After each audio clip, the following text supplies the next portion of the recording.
I'm worried about Liverpool, and I'm going to tell you exactly why on this video. This is obviously one of the domino effect pre-recorded videos where we address all the domino effects, because this is very dangerous for us as Liverpool fans, because this opens up the possibility of Bradley Barcola to Arsenal, the Morgan Rogers move to Chelsea. Bismillah ar-Rahman ar-Rahim. Hello everyone, welcome back to the channel. Welcome to another pre-recorded video. Make sure guys check out our sponsor, OK Jersey. That's where I got this Boca shirt from. Don't forget to follow me on Instagram and Snapchat at DonHussam6 on Instagram and Hussam LFC on Snapchat. And let me tell you exactly why I'm worried. There is domino effects in the transfer window probably since transfer windows first started. Like, I wasn't around 100 years ago, but I promise you there was domino effects back then. Morgan Rogers moving to Chelsea, which we already reacted to and I already spoke about. Obviously him going to Chelsea makes Chelsea a lot stronger, makes Chelsea a lot better, makes Chelsea, obviously rise through the ranks with Xabi Alonso being their manager. This opens up Bradley Barcola to Arsenal. I'm going to tell you exactly why. Let me show you exactly what Fabrizio said, because I think this is very important to address right here, right now. No fresh contacts between Arsenal and Bradley Barcola's camp or PSG after shock hijack for Morgan Rogers. Liverpool keep targeting Barcola if price can be affordable, waiting on PSG. Now, here's the thing I want to explain to you guys about Fabrizio Romano. He doesn't mention things just for no reason whatsoever. So the fact that he says there is no fresh contact between Arsenal and Bradley Barcola shows that there was contact in the past. And he doesn't mention Arsenal and Bradley Barcola over and over again for no reason. Now, I know, first of all, let me address the elephant in the room. I know someone will come here and go like, Bradley Barcola is not that good. I don't know why you're so worried about Bradley Barcola, blah, blah, blah. Let me address those people first. So, the market dictates what you do. This is something that I've explained over and over and over again. I don't rate Bradley Barcola, blah, blah, blah, blah. Okay, who do you want to get then? For all the people who don't want to rate Bradley Barcola is a Champions League winner. At the World Cup, experienced for PSG at winning league titles. Comes up against low blocks week in, week out. Has outscored Desiree Doué in back-to-back seasons in Ligue A. So who else do you want then? Kenan Yildiz, he's also young and inexperienced and is also, someone who's a question mark. Nusa, he's also inexperienced and raw and young and has question marks. So the problem is the market is dictating what all the clubs are doing, because people are acting like this is the market from 10 years ago where it was like Mane and Mahrez and Salah and so many options. There aren't that many options. Look at the winger market right now and it stinks. There's a reason why my club bought Victor Munoz and why Arsenal bought Tzolis, because the market is not like open. It's not like there's plenty of 40, 50 million pound options out there in the market and I'm just refusing to speak about it, or Arsenal fans or Chelsea fans or whoever are refusing to speak about it. These options are limited. How much do Juve want for Kenan Yildiz? 100 million pounds as well, it was reported. So it's not like they're going to sell him on the cheap. I'm going to give you an example of a winger that many people don't even rate. Yakuba Minte. There are reports that Brighton could want around 100 million as well for Minte. 70 million, 80 million. That's still massively overpaying for someone who's got 3 goals in however 30-something appearances at Brighton, who is not a special player at all. And this is the thing. This is the thing that people fail to understand. Yes, I like Bradley Barcola probably more than some people do. For the ones who have been watching me for a long time, they'll tell you I wanted Bradley Barcola from when he was at Lyon. So yes, I rate Bradley Barcola probably higher than your average football fan. However, the market is dictating this as well. You look at the market, it's not like it's spread with options. There's a player that I spoke about for a long time linked to Liverpool this whole transfer window, and that's Yan Diomande. Yan Diomande, how much did they want? 100 million pounds. And that's the initial offer we even made with add-ons. 100 million pounds. Yan Diomande, 1 season at the top level. Pop, bang, 100 million.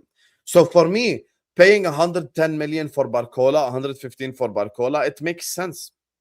I don't think that's an illogical transfer at all. I think given the current conditions of the market, he's actually worth that. He's actually worth that money, because he will come in and immediately become the second best winger in the whole league.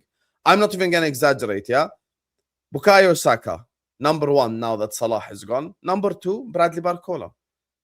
Don't tell me Semenyo is better than Bradley Barcola. Don't tell me Doku is better than Bradley Barcola. Be objective and honest about it. Even though you don't rate him, you've got to give him the benefit of the doubt. At worst case scenario, he's the third best winger in the league. And he immediately becomes, like, by far the best left winger in the league. Because Saka obviously plays on the right. You could argue Semenyo plays on the right. But, you know, he comes in and pop, bang, directly he's the best left winger in the league. Because there's no one like him. There's no one like him. And the thing that I like about Bradley Barcola is he could just dribble past the player, say F you all, put it top bins. Yeah, he misses chances sometimes, but who doesn't miss chances? We saw in the England-France game some of the best players in the world miss chances. Bradley Barcola took his. But Bradley Barcola had the performance yesterday against England that Desiree Doué had. People would have flocked my comment section telling me how bad it was. Just because Bradley Barcola has been linked to Liverpool and Arsenal, all of a sudden people are going to act like he's a crap player. Bradley Barcola would literally be the best left winger in the league. So the reason why I'm worried is I'm afraid that Arsenal simply just come out basically and just swoop in and get Bradley Barcola after this Morgan Rogers domino effect, where it's like Morgan Rogers chooses Chelsea, Arteta, Berta, and Arsenal go like, F all this. We're going to go get Bradley Barcola now. And all of a sudden, everyone's in trouble, including, us in the league, because we're in the same league. And now Liverpool have to look for scraps in the league. So I would like to extend an invitation to Richard Hughes to wake up. Wake up, Richard. We have to get active with this Bradley Barcola thing. Send in the first bid. Pop, like, let's go. We have to go now. We can't keep waiting, because the longer we wait, the worse this becomes. And as things stand, we have to be objective about this. Arsenal are more attractive than Liverpool right now. They're Premier League champions. They've got Arteta. They're a stable situation. They're more attractive than us. Yes, Morgan Rogers chose Chelsea over Arsenal, no problem. However, Arsenal are still probably the most attractive club for someone to go to, and then followed by City, and then it's obviously us or Man United. So this is the thing. So for me, look, Richard Hughes has to step up now.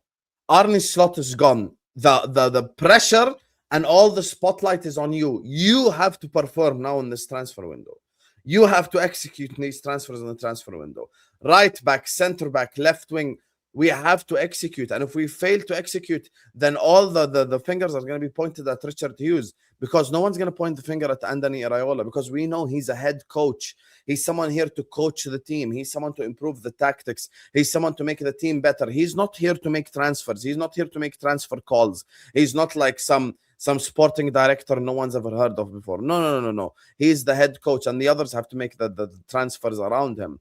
And this is why I'm worried, because this could mean Bradley Barcola to Arsenal. And on top of making Arsenal stronger, and on top of making Arsenal even bigger title favorites, this makes Liverpool literally like have to fight for scraps in the market now, and players that most of us don't even rate anymore.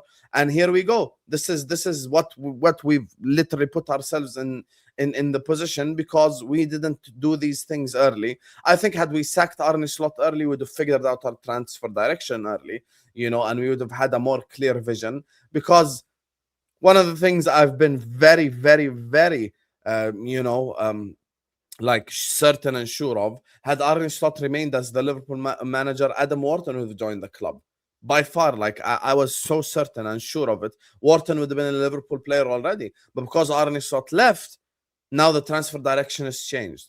So we should have done this transfer stuff way earlier, because this is worrying. I really am worried about Liverpool Football Club and the direction we're headed in. And this is the first stream I've done like this, about Liverpool, because this really worries me.